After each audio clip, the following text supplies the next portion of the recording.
Hi అండి, this is Varalakshmi real estate. So మీరు ఇప్పుడు చూస్తున్నారు కదా, మీరు చూసే ప్రాజెక్టు వచ్చేసరికి మనకి హైవేకి దగ్గరలో ఉంటుందండి. 100 మీటర్స్ డిస్టెన్స్లో ఉంది. కన్స్ట్రక్షన్ కూడా ఆల్రెడీ జరిగింది ఒకటి, ఇంకొకటి వచ్చి పిల్లర్స్ పోసారు. ఎవరైతే ల్యాండ్లో సైట్ కొనుక్కున్నారో కొనుక్కున్న వాళ్ళు కూడా వెంటనే కన్స్ట్రక్షన్ చేసుకోవడానికి మంచి స్కోప్ ఉంది.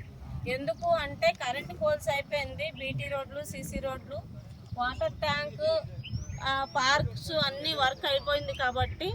సో సేమ్ టైం ఏంటంటే ఎవరైనా సరే మినిమం 50 lakhsలో ఇంటికి అలా నెరవేరాలి అన్నోళ్ళకి ఏంటంటే ఒక 30 లక్షలు పెట్టి ల్యాండ్ కొనుక్కొని 20-25 లక్షలు పెట్టి కన్స్ట్రక్షన్ చేసుకున్నాము అంటే మన సొంత ఇంటి కళ నెరవేరింది. ఈరోజు మనం సిటీలో చూస్తున్నామండి, మినిమం 1.5-2 CR లేనిది మనకు ఒక సొంత ఇంటి అనేది రావట్లేదు. అపార్ట్మెంట్లో ఒక ఫ్లాట్ కొనాలి అంటేనే మినిమం 1 CR అవుతుంది.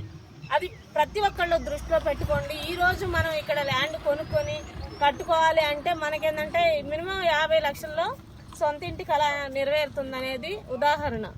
ఎట్లాగా చెప్తున్నాను నేను అంటే, ఈరోజు ఏదో సొంత ఇంటి కళ నెరవేరుతుందని చెప్పేది వేరుంటుంది, లైవ్ చూసేది వేరుంటుంది. చూస్తున్నారు కదా ఆ వాటర్ ట్యాంక్ అదంతా కూడా బాలనగర్లో అండి, టౌన్లోది. అట్లాగే తీసుకుంటే ఏంటంటే కన్స్ట్రక్షన్ జరిగింది ఏదైతే ఉందో అది కూడా వెంచర్లో ఫ్లాటే, మనకు కనపడేది పార్కు. అట్లా లోపలికి వెళ్ళినా తీసుకుంటే ప్రతి ఒక్కళ్ళు కూడా కన్స్ట్రక్షన్, ఫామ్ హౌస్ అవన్నీ కూడా మేము ఎవరైతే కొనుక్కున్నామో, ఇందులో నేను ఫ్లాట్ కొనుక్కొని కూడా సొంత ఇంటి కళ నెరవేర్చుకున్నాను. అట్లాగే మీరు కూడా ప్రతి ఒక్కళ్ళు సొంత ఇంటి కళ నెరవేరాలంటే తప్పకుండా ఫ్లాట్ కొనుక్కోండి. ఫ్లాట్ కొని కన్స్ట్రక్షన్ చేసుకున్నా కూడా మినిమం 50 లక్షల్లో మనకు సొంత ఇంటి కళ నెరవేరుద్ది.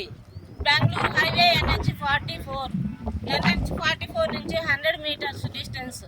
అంటే హైవేకి మనం ఎక్కడికి వెళ్తున్నా సరే హైవే నుంచి చూసి మా ఇల్లు ఇదిగో ఇక్కడ, మా ప్లాట్ ఇక్కడ కొనుక్కున్నాము హైవేకి దగ్గరలో అని మనం ఎవరికైనా, మన రిలేషన్స్కైనా నైబర్స్కైనా చెప్పుకోవడానికి బాగుంటుంది. అట్లాగే title clear, all title clear ఉంటుంది. 30 years లింక్ డాక్యుమెంట్స్ ఉంటాయి. ఇంకోటి ఏంటంటే రేరా అప్రూవల్ ఉంది, మూడా అప్రూవల్ ఉంది. ఆల్ అప్రూవల్స్తో మనం ప్రాజెక్ట్లో ఉన్నాము. ఎవరికైనా ఇంకేమైనా డౌట్స్ ఉంటే కూడా మాకు కాల్ చేయొచ్చు. ఈ ప్రాజెక్ట్లో ప్రత్యేకంగా ఏంటంటే ఇక్కడికి పోతే ముందు ఒక 300 ఎకరాల్లో మనకి వచ్చేసరికి కంపెనీ పడిపోతుందండి.